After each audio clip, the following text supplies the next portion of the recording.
Inspiration is all around us. I believe we scrapbookers can be inspired in all sorts of unusual places. We have our usual lineup of inspirational resources, like right here on YouTube, for example. We also have Instagram, we have Pinterest, we have magazines, we have the world around us. But I was inspired by this guy. This is an average, typical American who learns about Canada by reacting to videos in his living room, maybe?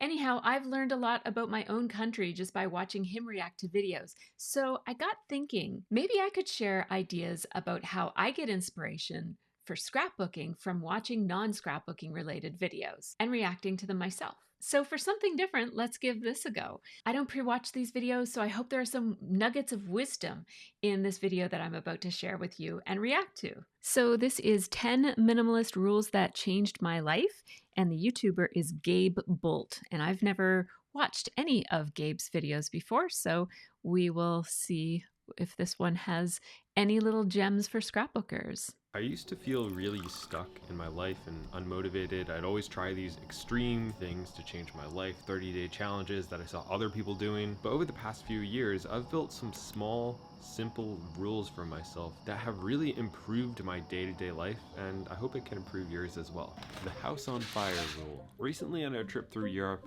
British Airways lost our luggage. We kept our backpacks, but we lost all of our clothes. And it was at that point I had a really cool realization. I didn't really care about any of that stuff. It didn't make any difference to me. If I never saw all my clothes again, it wouldn't really matter. So I've been practicing this rule recently. And the rule is, think about your attic or your closet, your storage unit, whatever it is. What would happen if it just went away? It evaporated into thin air. Your house burned down and you lost all that stuff. Would you actually? Okay, so I can think about this house on fire rule as applying to scrapbooking in a couple of different ways. My first thought when he said the house on fire rule and think about what's in your attic and what you really love and need in your attic, I was thinking about my scrapbooking room and how I went from that giant room in my basement to this smaller room up here on the main level of my house. And I also thought about how we scrapbookers tend to buy a lot of things and keep a lot of things, and how overwhelming it can actually be to have so many things.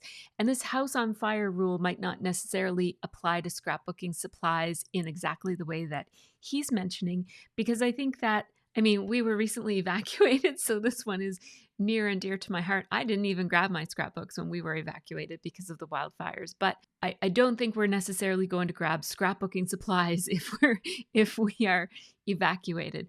But I think that it's worth thinking about, like, what things do we really, really need and reach for all the time? Those are the things that we want to make sure that we're surrounding ourselves with in our scrap rooms, as opposed to having niche items that we might use every once in a while. If you've got the room and if you've got the budget, that's great. But I think sometimes, especially when the economy is the way that it is, it's a good idea to, give some thought to that, right? I have some letterpress stuff down in my basement that I don't even know where to store. And this part of me keeps thinking someday I might do letterpressing. I might want to do this, but I know it's messy. I know that the supply, I don't know. I'm just not sure that I'm ever going to actually want to do letterpressing. So maybe it's time for me to let go of those things. But then the second thing that I thought when he was talking about the house on fire rule is this idea of, you know, all of the stories that we scrap and finding a balance between telling those super important stories that really come to the surface when we think about what are those really impactful moments in our lives when we really want to kind of take a snapshot of this moment and save it and document it and share it with others and maybe pass it down to other generations. And not every moment is like that, but we scrapbookers, we need to find a balance between making sure that we're capturing those important moments, but also capturing some of the everyday moments. And as you know, I'm a big everyday moment kind of scrapbooker, but I think that this video really gives me pause to think about this idea of the house on fire rule. Like, if I only have a limited amount of time to scrapbook, what do I really want to be scrapbooking, right? And when I look through my albums, sometimes the layouts that I thought would really matter, like the kids' fancy Nancy party, for example, those memories are not always the ones that really stand out as much as those everyday moments, like the layout that I have of the girls watching PBS on on a storm day from school. And that layout, I still remember it. It captures the way that our dining room was decorated at the time, and the idea of being a little kid and having school canceled because of snow was just so exciting, and the magic of that moment and being able to spend the whole day doing fun activities like watching PBS and going outside in the snow and then coming inside and having hot chocolate. And all of those things are embodied in that layout, even though the layout might not necessarily list all of those things. And I really feel like some of the layouts that I created might have been more out of an obligation, like this was a kid's birthday party and I should scrapbook all the birthday parties.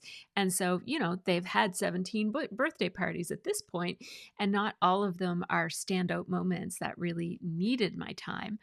But on the other hand, I was enjoying documenting them and using my supplies and having fun creating art. So, I'm not necessarily saying that I shouldn't have scrapbooked those, but just, when you have limited time for scrapbooking, you want to make sure that you're finding a balance between scrapbooking what's fun for you and what you're passionate about, and not necessarily scrapbooking the moments that everybody says you need to be scrapbooking, or that, we have this expectation on ourselves for no good reason to scrapbook some of these moments. So let's go back and listen to what Gabe has to say here. Be relieved? Are you overly attached to it? Does your stuff actually kind of own you a little bit? For me, I had this realization. There's a few things in my house that I wouldn't love to lose. But for the most part, it wouldn't really affect me as a person, my happiness levels, anything, if my house burned down. And that's a really freeing concept, because the stuff we own ends up owning us. So the more stuff I've gotten rid of, the more calm and mental. I mean, obviously, minimalist principles are, very intriguing to me. I wish I could live as a minimalist outside of scrapbooking or even within scrapbooking. This approach to life is, I think, a good one. I struggle to really embody this kind of an approach, but I certainly have a lot of respect for people who are able to do this. Clarity I've ended up having in my life. The 2020 rule, or just in case. I think I first heard this rule from the Minimalists, but especially in my beginning stages of decluttering, when I was going through a bunch of stuff and I realized that we have so many things that we hang on to for just in case people come over, just in case I need to make 18 cups of coffee at once, just in case I go up a size or I go down a size. We've got all of this stuff for just in case. So as you're Maybe this is the rule that applies better to my letterpress in the basement. I've got this letterpress supplies just in case. Yeah, why? Why? Do I really need that? Is it really adding to my life to have it versus the cost of having to store it? Like, where do I put it every time I rearrange the basement? I've got these 2 boxes of supplies that I'm like, okay, where am I going to put this now? Let's see what else he has to say about this. You're decluttering, you're trying to figure out what to get rid of. If you can replace an item for $20 in under 20 minutes, then just let it go, obviously without being wasteful. But when this is a good idea. So what did he say? He said, if you can replace something for $20 in 20 minutes, then let go of it. If you're not sure. I mean, obviously, I don't think he means just let go of everything that's under $20. But if you're not sure about whether to keep something, $20, 20 minutes. So let me think that through from a scrapbooking. I mean, I keep being tempted to think this through from a life perspective, right? Like going through my closet upstairs, for example. But from a scrapbooking perspective, right? Like, yeah, what do we hold on to? I have little Project Life kits with the rounded corners, for example. Yeah, what am I doing there? If I ever wanted to, like, if I got rid of it and then I changed my mind and decided, oh, wait, I wish I had rounded corner Project Life cards. I mean, I could probably take some squared corners and round them in less than 20 minutes, right? Yeah, why am I holding on to those? This is making me really think. I've used this rule and I've exercised this, there really hasn't been one thing that I've actually needed to replace. So if you're on the edge with something, use the 2020 rule. If it fits in there, just let it go. The Good box rule. rule. Good rule. This rule and actually the last two are my absolute. The box rule. I wonder what this one is about. Any guesses? Leave a comment if you know what the box rule is ahead of watching this video. Absolute favorite rules, so make sure you stick around for those. But the box rule kind of expands on the last one, where if you're going through decluttering stuff, you're unsure. Okay, yes, we do this, right? I've seen people on different message boards recommending this, and I have tried this myself. Put stuff in a box. I think I'm not going to take the words out of his mouth, but I think I know this, and I think we do it as scrapbookers and encourage one another to do it. I don't know how often we actually do it. I have done it a couple of times, but let's hear him explain it. Sure about it. Maybe it doesn't fit in the 2020 rule. Throw it in a box. Put it in your attic, put it in the garage, and set a reminder on your phone for like 6 months from now that you will go through that box and decide then. So this is for the people who have a hard time getting rid of stuff and you're like, well, I'm not getting rid of it, I'm just putting it in a box. And when that time comes, maybe 6 months from now, and you realize that you haven't gone to that box because clearly you didn't need anything out of it, you have two choices. You can either go through it and decide to sell or declutter it, or you can just take the entire box and donate the entire box because clearly you don't need anything that's in there. So if you want to trick yourself into decluttering, this is a great rule. By the way, if you're enjoying this and Yeah, so that box rule, leave me a comment and let me know if you've ever tried that and what you learned from it, because that approach has actually backfired on me before, where I've put things in boxes and thought, I'm going to leave this here, and if 6 months from now it's still here, I'll just get rid of it. And so what has happened for me is I've put things in boxes, gone back to get them 6 months later, and thought it was like Christmas morning all over again. I opened it up and I was like, oh, look at this collection. Oh, look at this fancy pants stuff that I haven't seen in years. And I just wanted to scrapbook more. And I ended up wanting to keep it all. And then there were times when I've actually gotten rid of things and then wished that I had it. But if you go back to that 20 rule about 20 minutes or $20, I think usually there were things like 8.5 by 11 page protectors that, or like things like that, like a pad of ink or something that I was like, oh, didn't I have that ombre ink? Well, an ombre ink is less than $20. I can order it on Amazon in less than 20 minutes. So maybe it's not a bad thing that those things were gone. Okay, let's continue to watch. getting some value, don't forget to subscribe. It's free and I only post once a week, so I won't clutter up your YouTube feed.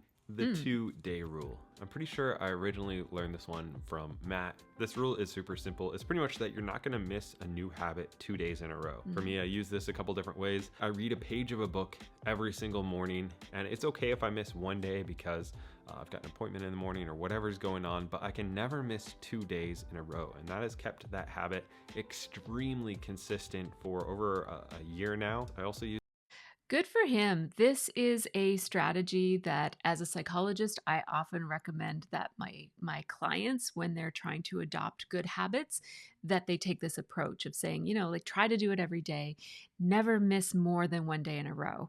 I think that this is good advice. I don't always follow it. I'm not always great at practicing what I preach, but it really is a good way to instill a habit. And yeah, what he's saying is right.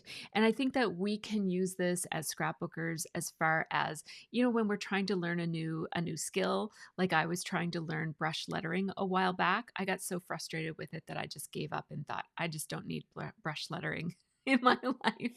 But I think that if I had not skipped 2 days in a row, I might have stuck with it and gotten better at that skill. And so whenever we're trying to brush up on different skills, whether it's Copic coloring or brush lettering or drawing, these are all kind of scrapbook adjacent skills that we sometimes want to invest in.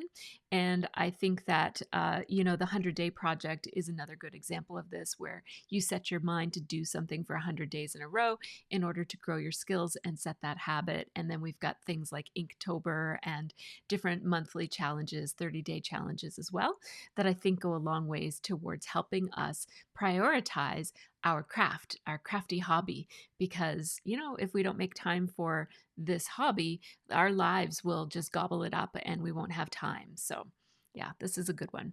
use this with going to the gym, where I'm going to do some type of exercise every day, and it's okay if I miss one day, but I can never miss 2 in a row. But it also keeps you from like falling off the bandwagon for habits that you really want to keep. The investing rule. This is a rule that I've like followed, but I don't really know. The investing rule, I wonder what this might be about. Maybe it's about investing in yourself or considering things to be an investment. I don't know. Let's hear. To call it. If you have any ideas, let me know. I just called it the investing rule. But pretty much, instead of investing into stuff, into random books, what is this? Hans Christian Andersen. I didn't even know we had that. These are Meredith's books, by the way. We should be investing into experiences. Investing into stuff has generally led me to being more like stressed. It all takes up space in my mind. It doesn't really make me happy. Even when you buy a new car, it's cool for a little bit and then it's just a car again. Same thing with clothes and most things, but experiences really help change you as a person. They're great memory. They help you learn and expand your horizon.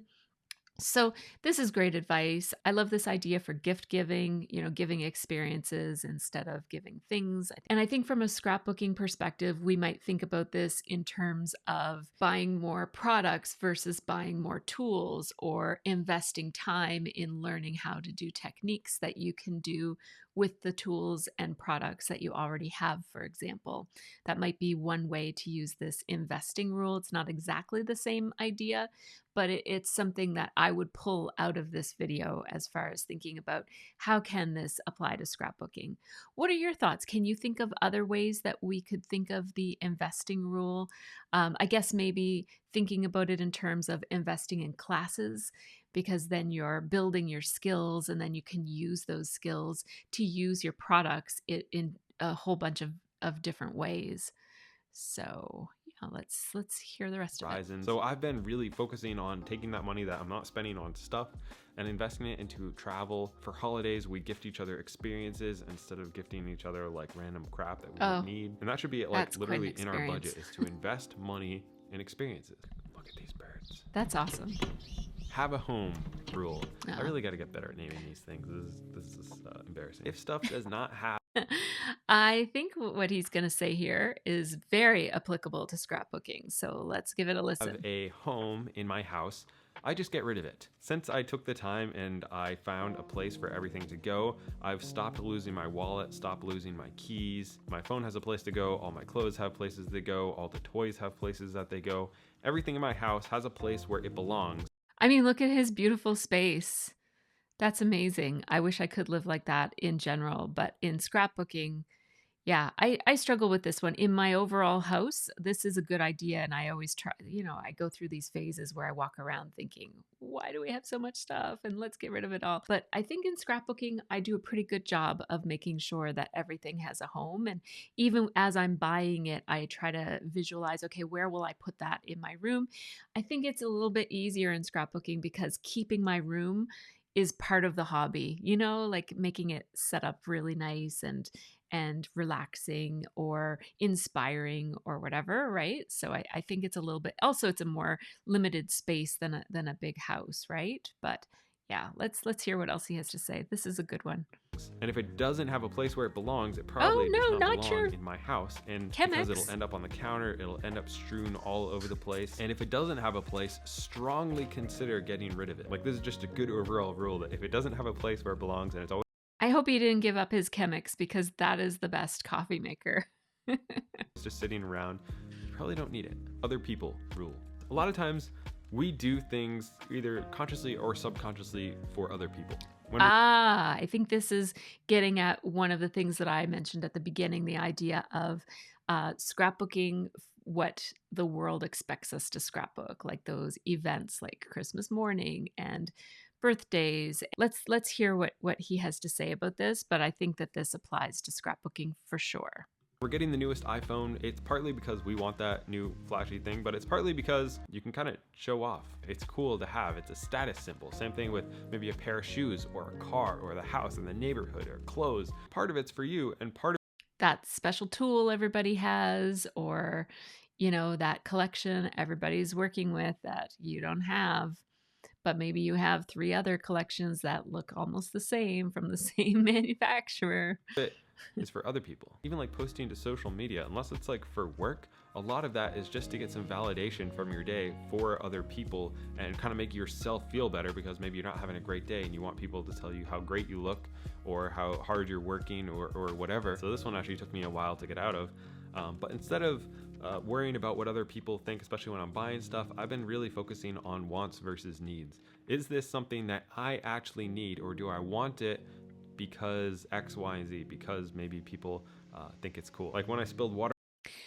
So I want to hear more about what he says about this, but one thing that comes to mind in terms of want versus need, of course, scrapbooking is a hobby. It's not essential, but it is an important part of our self-care for many of us. So thinking about it in terms of, like ideally, I would love to scrapbook all the time, but that would be a want, not a need. My need is that I need to scrapbook some of the time, right? So I have to find that balance between the want and the need to be able to say, okay, so I have to work my professional job to earn money for my family to pay our bills, along with my husband, who also does that. But I also want to make sure I'm carving out enough time to be able to manage all of my other priorities and also manage to squeeze in some scrapbooking time. That kind of makes sense from a time perspective as well as from a financial perspective. And then, like within the hobby, we want to think about, what is a want versus what is a need. So I wanted a new die cutting machine because my other die cutting machine made me so frustrated.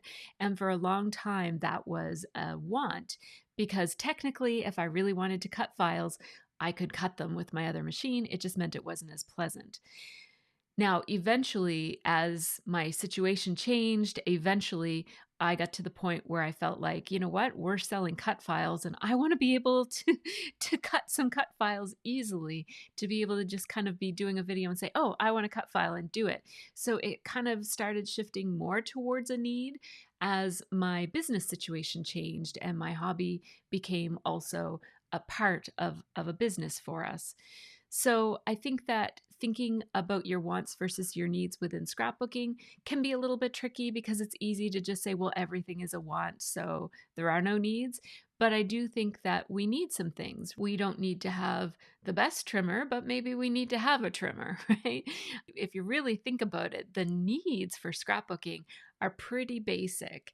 And if you recognize that, then it might make it easier for you to scrap within your own stash and be a little bit more satisfied with what you already have, instead of always having your eyes on what else is out there. So I think that this is a On my good laptop, I perspective. realized that I didn't need a second laptop. I was able to share Meredith's for like a year almost. And then when we went to travel and I needed to edit while I was traveling, I bought a laptop because I needed it, not because it was like, that'd be cool to have. I don't really care what other people think. I'm doing what is best for me. I don't really care. The 90% rule. I use this rule two different ways. First, when I'm looking at stuff to buy, I try not to buy it unless it is a 90 or above. So 1 out of 100, does this shirt reach a 90% for me? Does it fit well? Will I wear it a ton? And if it's below there, I'm not gonna buy it. And as a result, every shirt that I own is my favorite shirt. Oh, I love that. I love that. What a great idea. The 90% rule. So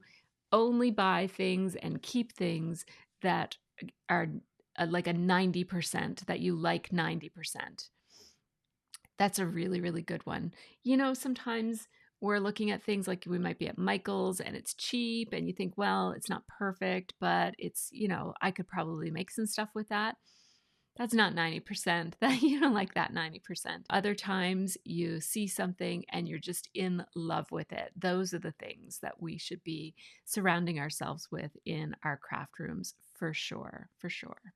This is a good one. I like this one. Reach my hand in, grab it. I love it. I used to have a lot of stuff that was maybe 60, 70, and I'd be like, oh, that's pretty cool. Yeah, I like that. Yeah, it's not bad. I have a lot of 60, 70 in my craft room. Yeah, yeah. And I never wore it because I would wear my favorite stuff. And now everything's my favorite stuff. And since I found all my favorite... He's so right. Because I find this, especially with my stamps, with my card making stamps. I have a whole bunch of card making stamps, and a lot of them are just kind of like meh, but I keep them. I don't know what even I don't even know why, because if I'm going to make a card, I'm going to navigate right to my very favorite stamp sets, the really cutest ones. Why would I, if I have 2 hours to make a card, first of all, I can't make a card in 2 hours, but why would I, if I have some time to make a card, go and grab my stamps? I'm not going to do that. I'm going to get, so why do I even have those ones that are sort of like, oh, I could see me making something with that someday? No, I can't. This is a rule I need to adopt, and I need to follow this one. Stuff, I don't really buy anything anymore. So that's really strict criteria to buy pretty much everything in your house. And while sometimes that might mean spending a little more money to get a more quality thing, in the long run, at least for me, I've spent a lot less money because I don't shop ever, like for anything. Like obviously I need some stuff, but I don't like cycle through anything anymore. And then the second way to use this is when somebody asks you to do something, an opportunity comes up. Is that a 90 or above? Is it a... I hadn't thought of this before. This is a really good way to decide how you're going to spend your time. I think that we should listen to what he's about to say and give it some thought for our personal lives, but also within scrapbooking. I think that yeah, I get pulled into this one a lot because remember that time when I was doing 12 by 12 scrapbooking and all I wanted to do was pocket pages? And I kept making these 12 by 12 pages because I kind of felt like I should, but I didn't 90% want to do 12 by 12 pages. I maybe 60% wanted to do it. So I was like, okay, but what I really wanted to do, 90% or maybe even 100%, was do pocket pages. And yeah, I need to listen to myself more about what I want to do and how I want to spend my time instead of feeling obligated to do things that aren't really bringing me as much joy. This is a good one. Let's listen because I suspect he's going to say some things that are really, really helpful for us in our personal lives too. So let's listen. Heck yes. And if it's not, then it's a no. And doing that has cleared up my calendar incredibly. I do so much less stuff now. The 2-minute rule. I think I've done a whole video on that. He didn't even elaborate on it, but I think saying no to things like social obligations, right? Especially at work when somebody says, oh, can you just do this for me? Give some real thought to that. I think that that's wise. Very wise. This guy is smart. I like him. I'll give you the quick version. Life-changing rule. If something takes 2 minutes or less, just do it. Yes. This I actually try to do, and it's life-changing if you can do this. And I've encouraged my clients to do this too, especially people with ADHD. Man, when we've got something in our hands, we've got to just do it right then, because putting it aside and figuring out where to put it and then picking it up again, figuring out what is this and what do I need to do with it, it takes extra time, right? So 2-minute rule, I don't even say 2-minute rule. I kind of go with an even like 5-minute rule, right? If I can do something in 5 minutes, I try to just do it. It's really great for managing junk mail coming into the house, tidying things up. Like I've got this cup in my hand anyways. I'm going to put it in the dishwasher instead of on the counter because it's just a tiny bit longer. Put away the dishes, clean up your room, bring that thing upstairs that's been sitting on the staircase for a month, finish that repair, put on your workout clothes and go sit in the car, only commit to the smallest thing possible, and by doing that you'll trick yourself into doing the big stuff. And you just clear up like a bunch of crap that you've been avoiding. The nightly reset.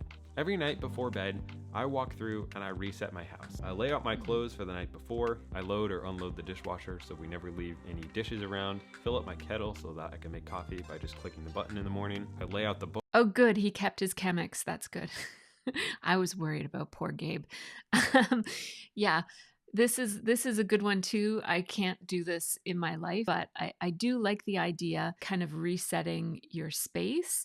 And for a while there, I had read a productivity book that suggested that every day you should kind of like clean up your desk and turn off your computer. And even if you're just turning it back on like all the same apps the next day, like to go through the motions of actually closing things down, tidying things up. And then the next day, it's so much easier and refreshing to walk into a nice tidy room and sit down at your tidy desk and start things up, and it becomes part of your ritual. This is a really good one. I've heard this one before, but it's a really good one. Book that I'm going to read, I set up my next day for success the night before. And it's been Picking out clothes the night before is something that I see value in, but have never been able. I'm not good with bedtime routines. I tend to just plop into my bed and go to sleep. I'm not going to pick out my clothes. Been life-changing, almost as life-changing as subscribing to this channel. 'Cause trying to hit 500,000 by the end of the year. So thank you to everybody who has Oh, I have to subscribed, sign in to and I'll see like you it. next week. All right. Well, that was a good one. What did you guys think? Were you able to get some inspiration from that video? I hope you were. Let me know if you had any different takes on the video than I did, if you saw other ways that we could translate these principles into scrapbooking. And also leave me a comment to let me know if you already do any of these things, or if you learned and picked anything up today that you'd like to start using in your scrapbooking routine. So thanks so much for watching this very different video. I hope that you enjoyed it. I certainly had a lot of fun making it, and I do have a couple of other videos lined up that I would like to react to just based on the title. So I hope that they're all as helpful and informative as this one was. Take care and have yourself a really great scrappy week. Bye-bye. This video was brought to you by my Patreon supporters. These folks help make this channel happen, so big thanks to all of them. Patrons get early ad-free access to all of my process videos and real-time unedited versions of my videos, as well as a monthly live stream, behind-the-scenes videos of my room and my process, and a few other perks as well. Thanks to you also for watching all the way to the end. Here are some of the places where you can find me on social media, and here are some other videos that you can check out if you missed any of these. Take care and have yourself a really great scrappy week.